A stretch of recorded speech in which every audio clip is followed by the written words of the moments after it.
La economía dominicana ha estado creciendo por encima del 7% en los últimos años. Específicamente, el año 2014, 7.3%, año 2015, 7%.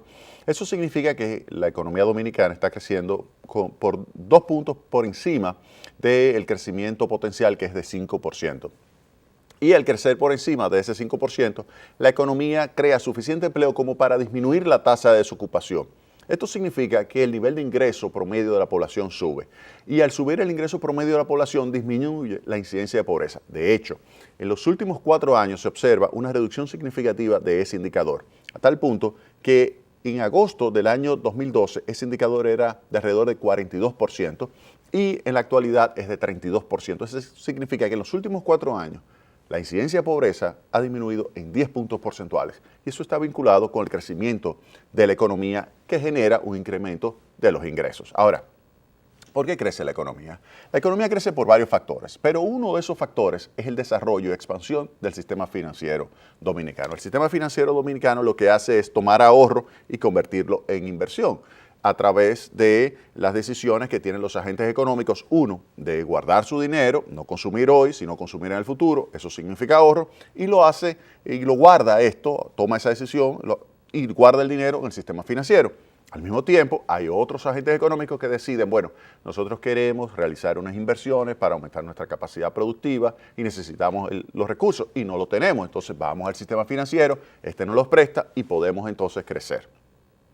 Y eso es lo que ha hecho el sistema financiero. El sistema financiero, cuando vemos específicamente, y traje los datos de los 2 últimos años, que es bajo la gestión de la superintendencia de Luis Armando Asunción, pues lo que vemos es un comportamiento extraordinariamente positivo del sistema financiero y de su aporte al crecimiento de la economía. Entonces vamos a dar algunos indicadores, comenzando con el índice de solvencia. El índice de solvencia a mediados de este año 2016 es de 17.2%.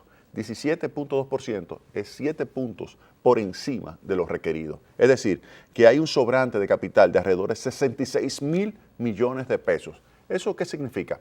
Que la banca está debidamente solvente y le da tranquilidad a los ahorristas de colocar su dinero en la banca dominicana porque sabe que su ahorro está con suficiente respaldo de capital. Y por lo tanto, están tranquilos, le colocan sus ahorros a la banca y la banca los presta.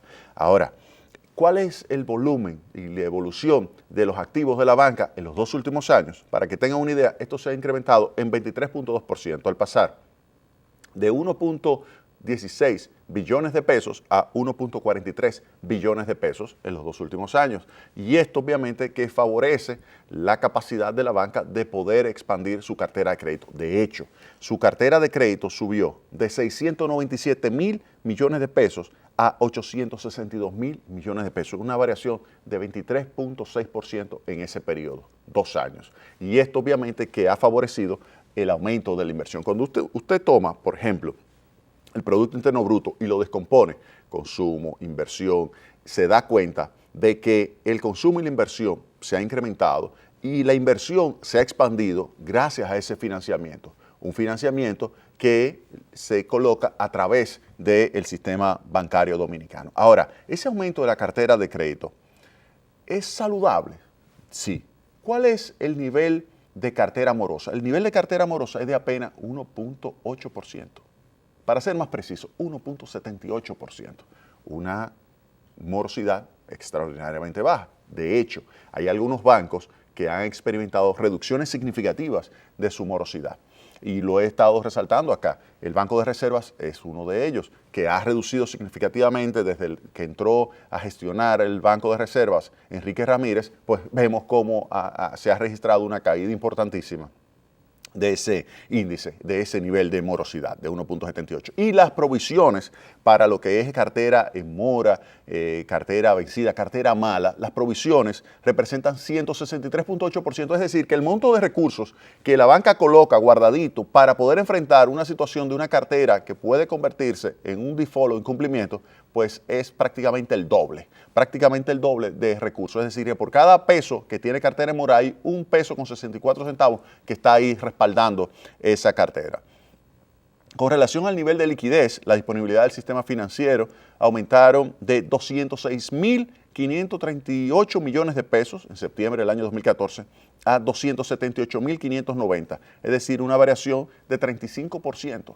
¿Qué significa esto? Que la banca es también líquida. Y eso lo dijo el Fondo Monetario Internacional. Dijo, la banca es solvente, la banca es líquida, la banca es rentable. Si uno observa los indicadores de rentabilidad de la banca dominicana, nos damos cuenta que también ha aumentado. Y esto está vinculado con el hecho de que está haciendo mejor negocio la banca en los últimos años y facilitándole los recursos al sector productivo, al sector real, para que ellos a su vez puedan realizar operaciones que sean capaces de crear un mayor valor agregado, capaces de aportar más al Producto Interno Bruto. Y por eso hay una relación muy positiva entre lo que es esa acumulación de recursos en la banca, ese aumento de la cartera de préstamo y ese incremento del Producto Interno Bruto, que a su vez se traduce entonces en mayor nivel y volumen de negocio de la banca, que la hace más rentable. Es decir, que hay un círculo virtuoso funcionando aquí en la República Dominicana en los últimos años. El nivel de captaciones de la banca también aumenta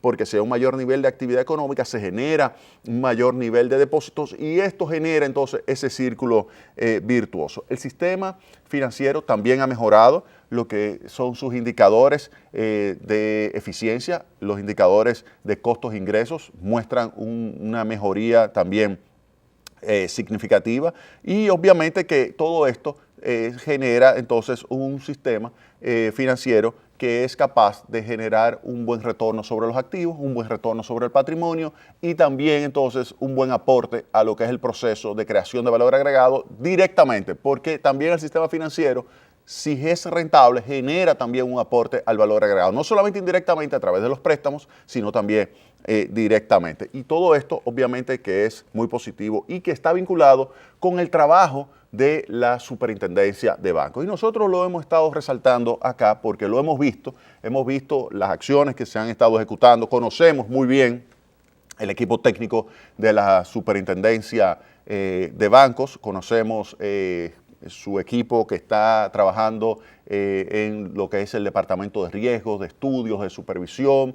Varios de ellos fueron estudiantes míos, fueron excelentes estudiantes, luego fueron a hacer sus maestrías y estos están ahora mismo siendo los responsables de esta nueva, digamos, superintendencia de bancos. Ellos están trabajando intensamente para que la superintendencia de bancos pueda continuar apoyando el proceso de modernización de ese sistema financiero. Hemos estado en diversas ocasiones resaltando las acciones de la superintendencia de bancos bajo la gestión de Luis Armando Asunción. Hemos visto cómo esto ha significado un proceso de consolidación del sistema financiero, un aumento de capitalización, un fortalecimiento de la capacidad de supervisión. Se han hecho centenares de supervisiones in situ en la banca. Se han tomado decisiones que han ayudado a fortalecer el sistema financiero. De hecho, se han ido excluyendo algunas entidades financieras que son débiles. Específicamente, hay 7 entidades dentro de lo que ha sido el trabajo de la Superintendencia de Bancos que han sido excluidas en los últimos 2 años. Específicamente, 2 bancos de ahorro y crédito que fueron excluidos mediante proceso de disolución, 2 corporaciones de créditos que fueron excluidas mediante el mecanismo de liquidación voluntaria y 3 corporaciones de crédito que están en proceso de salida del sistema financiero mediante el mecanismo también de liquidación voluntaria. ¿Eso qué significa? Que el sistema está autodepurándose sin ningún tipo de ruido y esto obviamente que favorece al sistema y favorece también su aporte al crecimiento de la economía. Se ha continuado el proceso de fortalecimiento del sistema regulatorio, se han tomado decisiones para facilitar el acceso al financiamiento, por ejemplo, a las micro, pequeñas y medianas empresas. Se ha modificado, se han hecho modificaciones al reglamento de evaluación de activos para facilitar esos recursos hacia aquellas actividades que crean oportunidades de empleo, que crean riqueza, que crean bienestar en la sociedad. Y también hemos visto cómo se ha estado favoreciendo lo que es la protección del usuario de los servicios financieros. Y en ese sentido, yo quiero colocar ahí una noticia que fue, digamos, muy importante por la significación de ella, y es que la Superintendencia de Bancos decidió pagar, resolver un problema desde los años 80. O sea, en 1988 el Banco Inmobiliario Dominicano, un banco en Santiago que tenía presencia en Santiago fundamentalmente, fue intervenido. Específicamente el 30 de junio del 1988 fue intervenido y a los depositantes no se le honró. No se le honró. Y ahora vemos cómo Luis Armando Asunción, el superintendente, decidió resolver esa deuda histórica que tenía la superintendencia y el sistema financiero con esos depositantes. Y nosotros tenemos un corte de esa decisión, y quiero que ustedes lo escuchen de viva voz del superintendente de bancos, porque definitivamente es algo que le da tranquilidad a los agentes económicos, le da tranquilidad a los depositantes de que hay una superintendencia que está respondiendo de un problema de 1988 que ahora finalmente se le honra a los depositantes. Vamos a escuchar lo que es la intervención de Luis Armando Asunción, el superintendente de bancos.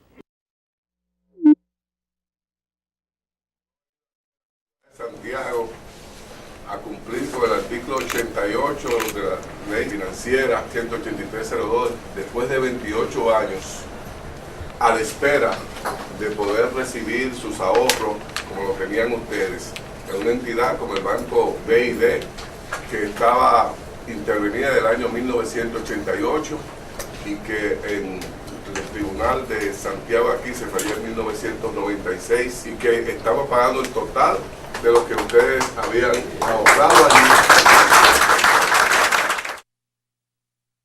Ahí ustedes pueden ver cuando el superintendente de bancos, Luis Armando Asunción, estaba cumpliendo con ese mandato de devolver los recursos de un banco que había sido liquidado en 1988.